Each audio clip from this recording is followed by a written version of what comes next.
ஆனா educational centre YouTube channel. இந்த சேனலை சப்ஸ்கிரைப் பண்ணுங்க, பெல் பட்டனை கிளிக் பண்ணுங்க. எங்க வீடியோஸ் உடனே கிடைக்கும். எங்க சேனல் பிடிச்சிருந்தா லைக் பண்ணுங்க, ஷேர் பண்ணுங்க. நன்றி. வாங்க வீடியோக்குள்ள போலாம். Hi children, hope all of you are fine and you are studying at home properly. In this session, we are going to prove irrationality. What is proving irrationality? You know that the square roots of all prime numbers are irrational. But we are going to prove by theoretical means that the square root of prime numbers are going to be irrational. For that, we are going to use a method in mathematics called the contradiction, proving a fact using the contradiction method. Before we prove that theorem, I would like to explain to you another concept, that is theorem 1.3. So the theorem which we are going to actually discuss is theorem 1.4, but when we are discussing theorem 1.4, to solve that theorem we need another theorem 1.3. Both the theorems are there in your NCERT book. So first I will explain theorem 1.3 clearly to you, and then we will move to theorem 1.4. The proof of this theorem 1.3 is not necessary from exam point of view. So you just try to understand when I am explaining the concept to you. The theorem 1.3 says that if p divides a squared, then p divides a. That is, let me give it in a explained way. You consider that there is a number p, and you just consider that this number p is dividing a value a square, where a is any number. So this number p is dividing the square of that a value. If there is a case like that, then they are telling the same number p will divide the value a also. This is the meaning of that theorem. Now I will give you 3 examples for you to understand this concept clearly. Consider example 1. You just see the example I have given there. I will give you 3 examples just for you to understand the concept. 2 divides 16. You know that, all of you know that 2 divides 16. 8 2s are 16. Now 16 is nothing but 4 square, is it not? So when you consider and equate with that, 2 divides a squared, in the place of a we have 4, then you can say that 2 divides a, which is 4. See, it is exactly true. The concept is exactly matching here. I will give you another example, example 3. First, one more example 2. In this example, you consider the number 3. 3 divides 81. Yes, when you divide 81 by 3, you will get 27. So 3 divides 81 exactly. But 81 is nothing but it is 9 square. So when you equate with the theorem there, you can say that 3 will divide 9 also. Yes, 3 divides 9, which is your a value. See, this is the proof of the theorem which we discussed. Now is it easy for you to understand? If a number is going to divide a square, then the number divides a value also. I will give you one more example, the third example. 5 divides 225. Yes, because the number is ending with the 5, you know that the 225 will be divisible by 5. How many times? Yes, 45 times. So you know that this number 225 is divisible by 5, but 225 is nothing but it is 15 square. So in the place of a you have 15. According to the theorem, if 5 divides 225, which is 15 square, it should divide 15 also. Yes, you know that 15 is divisible by 5. So in all the 3 examples, in the 3 cases which I have given you, I hope you have understood the theorem which is explained. So if P divides A square, then P divides A also.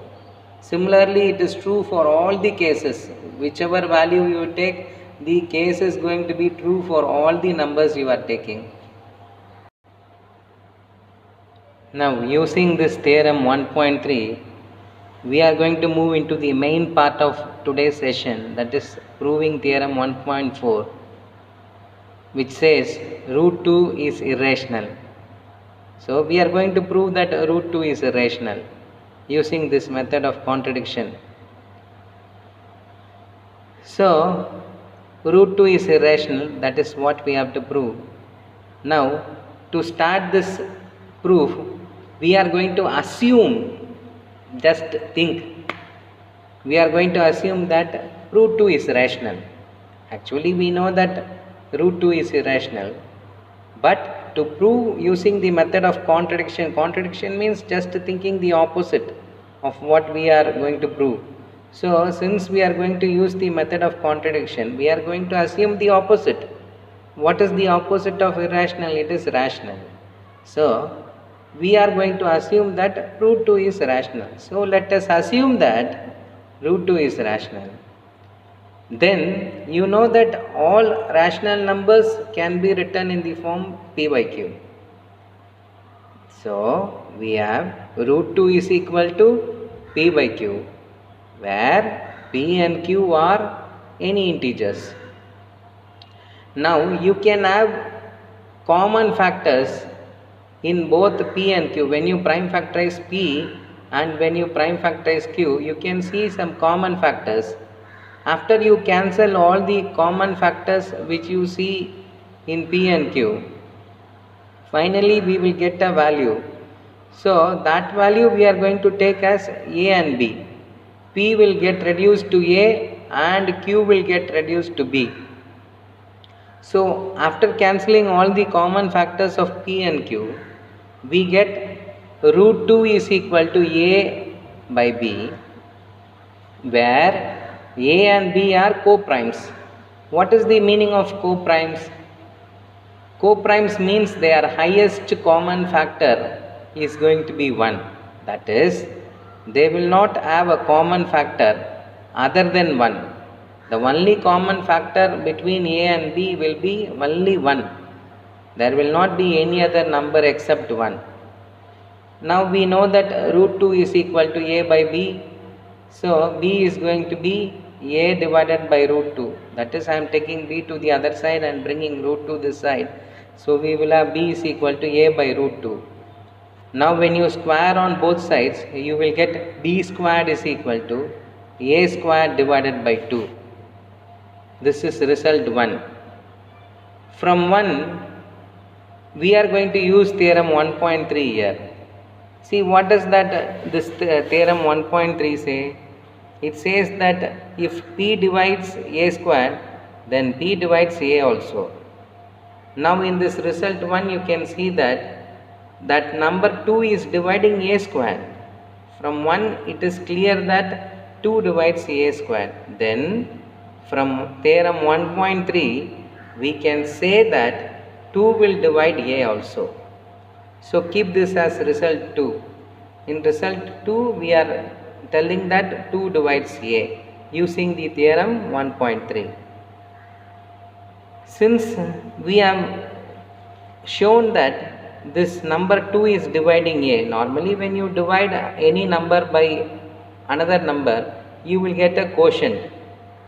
If it is exactly divisible, there is no remainder because remainder becomes 0, but there will be a quotient in any case. Now we are going to consider the quotient to be C in this case. That is, when we are telling that 2 divides A, we are going to consider the quotient when 2 divides A to be C. I will give it to you in numerical form. A, when you divide it by 2, that is equal to C. Now when you take 2 to the other side, we have A is equal to 2C for some integer C. C can be any value. According to the value of A, C will vary. Always we are going to divide a value by 2, but whatever value a takes, accordingly c will be another answer. So now we get a is equal to 2c. We are going to substitute this a is equal to 2c in result 1. When you are substituting a is equal to 2c in result 1, we get b squared is equal to 2c the whole square divided by 2, and that becomes b squared is equal to 4c squared by 2. When you cancel 4 and 2, you will get b squared is equal to 2c squared. When you bring 2 to this side, you will have b squared by 2 is equal to c squared. Now this is 3. Now when you see 3, again you can see that this 2 is dividing b squared. In the previous case 2 was dividing a squared. Now you can see that in this case 2 is dividing b squared. Again using theorem 1.3, we can say that 2 divides b. Because 2 divides b squared, you can say that 2 will divide b also using that theorem 1.3. This is result 4. Now we are going to compare results 2 and 4. Result 2 says that 2 divides a, and result 4 says that 2 divides b. From these two results we can conclude that a and b, both the numbers are divisible by 2. That is, a and b have at least 2 as a common factor. But what did we assume? We initially told that a and b have no other common factors except 1. So when we conclude here, we are concluding that there is another common factor too. So this is contradicting the fact that a and b have no common factors other than 1. Why did this contradiction happen? Why this contradiction is happening is, it is due to our incorrect assumption. That is our wrong assumption. That what did we assume? We assumed that root 2 is rational, but actually it is not rational. It is an irrational number. You know that, but we are proving. So to prove that, we used the method of contradiction. Finally, because of that, we got a contradictory statement. That due to that, we are now able to say that our assumption is wrong. So we can conclude that root 2 is rational. So you need not write all these steps as I have explained. I will give you you can see a final image in the final page. That image will contain all the steps.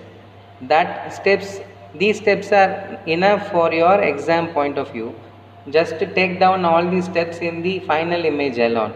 The other steps which I have been explaining throughout are only for your knowledge purpose, for your explanation, for my explanation sake. So take down the lines which are given in the last image alone.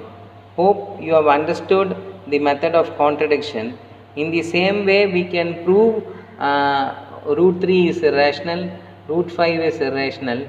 What is going to be the change? The theoretical steps are all going to be the same. Only instead of number 2, you will have number 3, and instead of number 3, you will have number 5. In case if we are going to prove root 3 is irrational or root 5 is irrational, that will be the only change which you can see. Children, just go through this theorem clearly. If you have any doubts, you can ask me personally in my contact number.